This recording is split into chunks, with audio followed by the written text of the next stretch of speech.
Hello everyone, आज है 10 दिसंबर और आज एक बहुत ही बड़ी खबर निकलकर सामने आई है जिसके चलते एक शहर ऐसा है जो टूट के बिखर चुका है क्योंकि एक बड़े फ्रॉड की खबर यहाँ पर आई है। हालांकि कुछ भी यहाँ पर कॉन्क्रीट तरीके से कहना मुश्किल है कि भैया हुआ है कि नहीं, लेकिन फिर भी उस खबर के चलते उस शहर में आज बहुत बहुत बहुत बड़ी गिरावट भी आई है। वीडियो में हम बातचीत करेंगे कि हाल फिलहाल में क्या करना चाहिए, क्या मौका है कि नहीं, यहाँ पर उन सारी चीजों के बारे में और आखिर वो खबर कौन सी है, वो सारी चीजें आज हम यहाँ पर डिस्कस करेंगे। लेकिन उससे पहले अगर आपने अभी तक चैनल को सब्सक्राइब नहीं किया है तो प्लीज अभी इसे सब्सक्राइब कर लीजिए क्योंकि आगे भी बहुत सारे वीडियोस हैं जो आपको काफी ज्यादा हेल्प करेंगे। तो चलिए शुरू करते हैं। तो जिस कंपनी के बारे में हम बात करने जा रहे हैं उसका नाम है यूपीएल। आप देखिए तकरीबन तकरीबन 11% तक ये शेयर टूट चुका है, 440 रुपए के आसपास पहुंच चुका है। लेकिन अगर हम देखने जाए तो आज 15% तक की भी यहाँ पर गिरावट थी। 490 रुपए का प्रीवियस क्लोज था, आज इसने 415 रुपए तक का लो बना दिया था। तो काफी बड़ी गिरावट थी यहाँ पर, लेकिन बाद में थोड़ा सा संभला और 440 रुपए के आसपास ये भी क्लोज हुआ है। पिछले एक महीने में अगर हम देखें तो काफी बड़ी तेजी थी। आप देखिए 417 रुपए के ऊपर था और शेयर ऊपर ही ऊपर दौड़ता जा रहा था, 490 रुपए तक बहुत ही कम वक्त में पहुंच गया। लेकिन एक ही झटके में एक बड़ी गिरावट ने उसको नीचे लाके फेंक भी दिया है। एक साल में देखेंगे तो 21% की गिरावट है। 604 रुपए तक का हाई था प्री कोविड लेवल की अगर हम बात करें तो।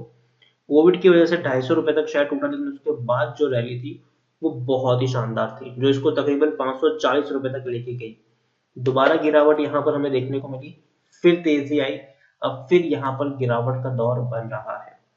10 साल की मैं बात करूं यूपीएल की तो इसका जो ग्राफ है 10 साल में वो कुछ इस तरीके से कि 280% का अभी भी ग्रोथ है। 700 रुपए तक का हाई बना चुका है ये और 70 रुपए तक का लो भी है। अच्छी खासी रैली आई, गिरावट आई, तेजी आई, गिरावट आई, फिर से तेजी आई और फिर से यहाँ पर गिरावट बनी हुई है। लार्ज कैप शेयर है ये। अगर हम यहाँ पर देखने की कोशिश करें तो 33,580 करोड़ के आसपास का इसका मार्केट कैप है। एनएसए में देखें तो आज वॉल्यूम ट्रेड बहुत ज्यादा था, तकरीबन 8 करोड़ 72 लाख से भी ज्यादा का वॉल्यूम ट्रेड था। बहुत बड़ी क्वांटिटी में आज इस खबर के चलते लोगों ने खरीदारी और बिकवाली की है, ज्यादातर लोगों ने बिकवाली की है यहाँ पर। एक और चीज यहाँ पर है वो ये है कि शेयर होल्डिंग पैटर्न जो है वो कुछ इस तरीके से है कि एफआईएस ने बिकवाली की है, म्यूचुअल फंड और इंश्योरेंस कंपनी ने खरीदारी की है। लेकिन अभी भी एक बहुत बड़ी holding FIS mutual fund insurance company के पास है, तकरीबन 37.15% की होल्डिंग एफआईएस के पास है, 5.20% की होल्डिंग म्यूचुअल फंड और 10.20% की होल्डिंग इंश्योरेंस कंपनी के पास देखने को मिल रही है। अब आप देख सकते हैं कि 34 म्यूचुअल फंड स्कीम का पैसा लगा है और 467 एफआईएस का भी यहाँ पर पैसा लगा है। और हाईएस्ट पब्लिक शेयर होल्डर में एक बहुत बड़ा नाम है जेपी मॉर्गन। जेपी मॉर्गन एक बहुत बड़ा नाम है, 8.27% की होल्डिंग है और इंडिविजुअल इन्वेस्टर होल्डिंग 6.94% के आसपास देखने को मिल रही है। 300% का डिविडेंड भी ये पे कर रहा है शेयर। खबर कुछ इस तरीके से थी कि भैया एलिगेशंस लगे हैं इनके ऊपर फंड डाइवर्जेंस के, मतलब कि भैया शेल कंपनी बना के पैसों की हेरा फेरी यहाँ पर की गई है और इसी के चलते 15% तक की आज एक बहुत बड़ी गिरावट हमें यहाँ पर देखने को मिली भी है। अब देखिए UPL, a leading agrochemical company promoted by Shroff, witnessed a heavy hammering on stock exchange on Thursday following the media report of allegation by whistleblower about fund diversion by promoter। तो मतलब विसल ब्लोअर के द्वारा एक allegation लगाया गया है कि भैया कंपनी के जो प्रमोटर है उन्होंने इलीगल तरीके से फंड को डाइवर्ट करने का काम किया है और इसी चीज के चलते आज हमें यहाँ पर 15% की गिरावट देखने को मिली है। UPL share fell as much as 15% after media report quoted a whistleblower claiming that the UPL promoter alleged stripped off money. The whistleblower alleged that UPL entered into the rent deal with the shell companies owned by its employee and paid crores of rupees in the rent for property held by them। तो share तो देखिए यहाँ पर जो whistle blower के द्वारा जो बताया गया है वो ये है कि भैया शेल कंपनियों के द्वारा पैसा जो है उसको डाइवर्स किया गया है और यहाँ पर यह है कि जो रेंट डील की गई है शेल कंपनी के द्वारा, और जो कंपनी है शेल कंपनी, वो उनके एम्प्लॉयज की है और प्रमोटर्स की है, एंड पेड करोड़, और उस कंपनियों को करोड़ों रुपए दिए गए हैं एज अ प्रॉपर्टी रेंट के तौर पर। तो डेफिनेटली बहुत बड़े एलिगेशंस है, और इसी एलिगेशंस के चलते हमने फ्यूचर में भी जब भी किसी कंपनी के ऊपर कोई एलिगेशन लगे हैं, कुछ कंपनी की हालत खराब हुई है, उसका लेटेस्ट एग्जांपल हम देख चुके हैं DHFL, और उसके बाद इंडिया बुल्स हाउसिंग फाइनेंस भी उसका एक एग्जांपल है। हालांकि इससे पहले भी इस कंपनी के ऊपर इस तरीके से एलिगेशन लगे हुए हैं, और यूपीएल ने जैसे ये एलिगेशन लगे हैं सारे एलिगेशंस को डिनाई किया है। अब देखिए, UPL denied the whistle blower is a member of the board as reported in the media, as allegation was discussed and investigated by the audit committee and the board in 2007-2018. The identical whistleblower complaint was received by the audit committee of UPL on June 2, 2017. Whistleblower committee, which compromised by independent and director was constitution by the audit committee to the investigation allegation। तो यहाँ पर देखिए, यहाँ पर यह कहना है कि यूपीए ने पूरे जो भी एलिगेशन है उसको तो सबसे पहले क्या है कि भैया ये जो भी एलिगेशन है वो सारे के सारे बेबुनियाद है, इसमें किसी भी तरीके की रत्ती भर का भी यहाँ पर कोई वो आधार नहीं है इसका। और उनका ये भी कहना है कि यूपी और टर्नओवर की अगर हम बात करें तो काफी अच्छे टर्नओवर कंपनी के देखने को मिले हैं।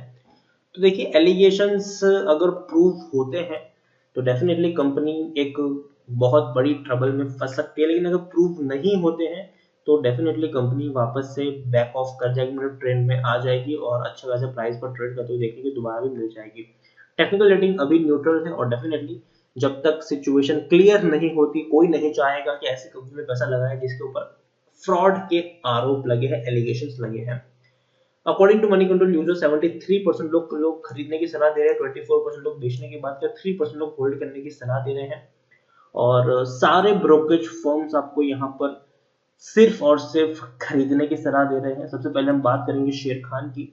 तो शेर खान की बाइंग रेटिंग है 632 रुपए का इसका टारगेट प्राइस है।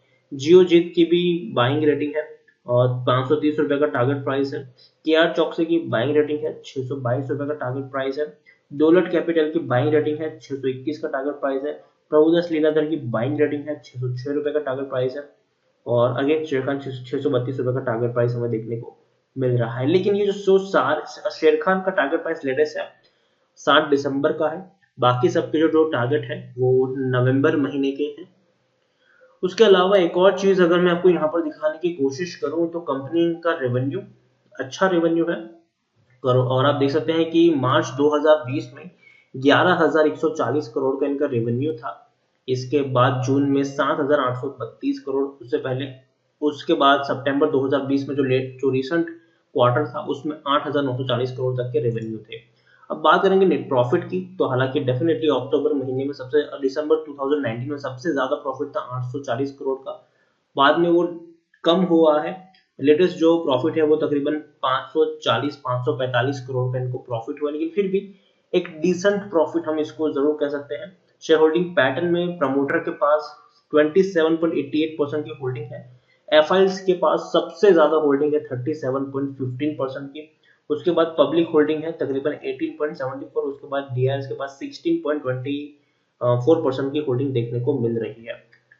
ओवरऑल यूपीएल के बारे में मैं इतना ही कहूंगा कि अभी जल्दबाजी मत करिए इसमें खरीदारी करने की। देखिए, एलिगेशन लगा है और मुझे लगता है कि अगर शेयर टूटता है 400 रुपए से नीचे जाता है तो मुझे लगता है कि एक बढ़िया मौका होगा, फिर अपॉर्चुनिटी होगी खरीदारी करने की। तो अगर आप खरीदारी करो भी, अगर 400 रुपए के नीचे जाए तो एक छोटी सी क्वांटिटी खरीदने की सलाह होगी, बहुत बड़ी क्वांटिटी भी मत खरीद लेना यहाँ पर, और छोटी सी आप चाहे तो क्वांटिटी खरीद सकते हैं। यूपीएल का जो शेयर है ये तब सबसे ज्यादा ट्रेंड में आया था जब टिड्डियों का आक्रमण हुआ था। अगर हम देखें तो पाकिस्तान और वहां जो टिड्डी आई थी और उसको मारने के लिए जो फार्मिंग के लिए जो दवाइयां छिड़की जाती है उसमें यूपीआई का सबसे बड़ा नाम था। वो उसी दवाइयों को बनाते भी है और भी कई सारी चीजें वो बनाते हैं। एग्रोकेमिकल की बात की तो यूपीएल एग्रोकेमिकल सेक्टर में सबसे बड़ी कंपनी मानी जाती है और कहीं ना कहीं काफी बड़ा मार्केट कैप भी है उनका। अगर 400 रुपए से नीचे ये शेयर मिलता है तो एक हल्की सी क्वांटिटी आपको खरीदनी चाहिए, और अगर उस लेवल से थोड़ा और नीचे जाए तो थोड़ी और क्वांटिटी भी आप वहां पर ऐड कर सकते हैं, लेकिन अभी 440 पर खरीदने की सलाह नहीं होगी मेरी। यही कहूंगा नजर रखिए इस शेयर पर, गिरावट आई है, मौका भी यहाँ पर हो सकता है। बहुत सारी कंपनियों पर इस तरीके के एलिगेशंस लगते हैं, लेकिन बहुत ही कम एलिगेशंस होते हैं जो प्रूव हो पाते हैं और कंपनियों को तोड़ पाते हैं।